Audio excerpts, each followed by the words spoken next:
Hamas has launched a full-scale attack on Israel, murdering over 1,000 innocent civilians in the single largest mass murder of Jews since the Holocaust.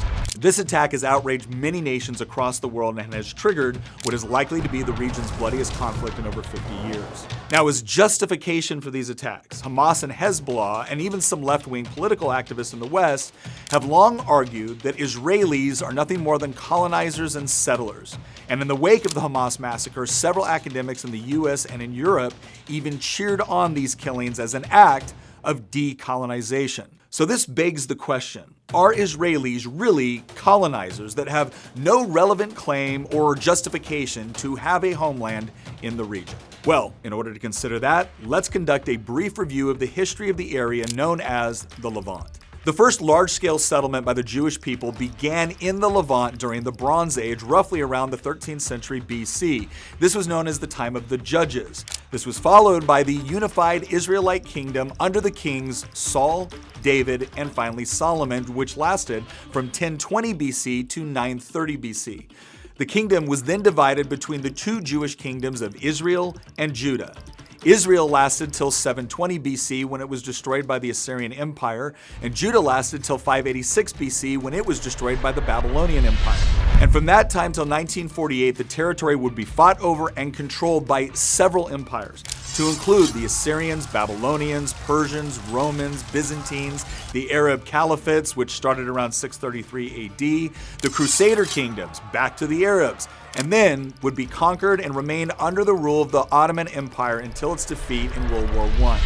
And during this entire time, there had been an unbroken population of ethnic Jews living in the area known as the Levant. In fact, the name Palestine was not the official name of the region until Roman Emperor Hadrian put down a major Jewish revolt, resorting to near total genocide of the Jewish people and then renaming the province from Judea to Palestine as an insult to the Jews. Now, let us look at the modern era. The collapse of the Ottoman Empire at the end of World War I marked a pivotal moment in the history of the region because the Ottomans had controlled the land that now encompasses Israel, the West Bank, and the Gaza Strip. Ultimately, Britain took direct control over what became known as the Mandate of Palestine and the Emirate of Transjordan in 1920, and they continued to rule these areas until 1948. But following centuries of persecution culminating in the Holocaust, it was acknowledged by many that the Jewish people needed a homeland and that the territory within the Levant made sense given both the presence of a Jewish population and the long-term historical and religious connection to the region. In 1947, the United Nations proposed a plan to partition the British territory into separate Jewish and Arab states, and that plan was accepted by the Jewish leadership, but rejected by the Arab states, leading to the First Arab-Israeli War.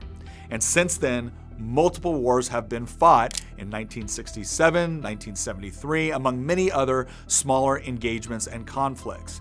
And over the last 50 years, Israel has managed to normalize and improve relations with some of its historical enemies. But lasting peace and recognition of Israel's right to exist has been difficult to achieve, largely because of the emergence of terrorist groups like Hamas and Hezbollah, who have continued to wage war on Israel for decades. These groups and many Western academics have gone so far as to justify even the most heinous acts deliberately targeting civilians as justifiable in a war of decolonization. But here's the thing. Jews have been living in this region for over 3,000 years. To accuse Israel of colonization doesn't make a great deal of sense given the history.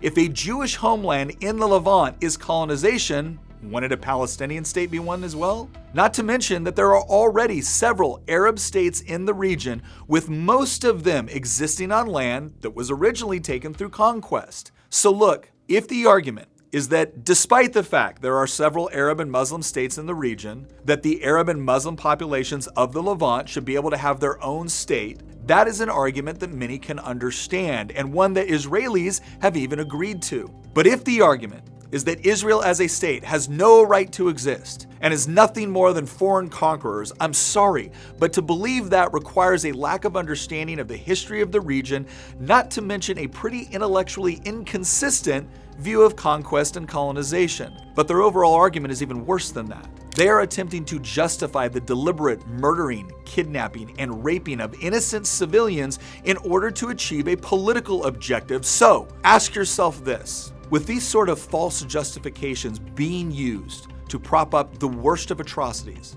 would you want to live next to a state with a charter that not only justified, but rewarded the killing of you and your loved ones?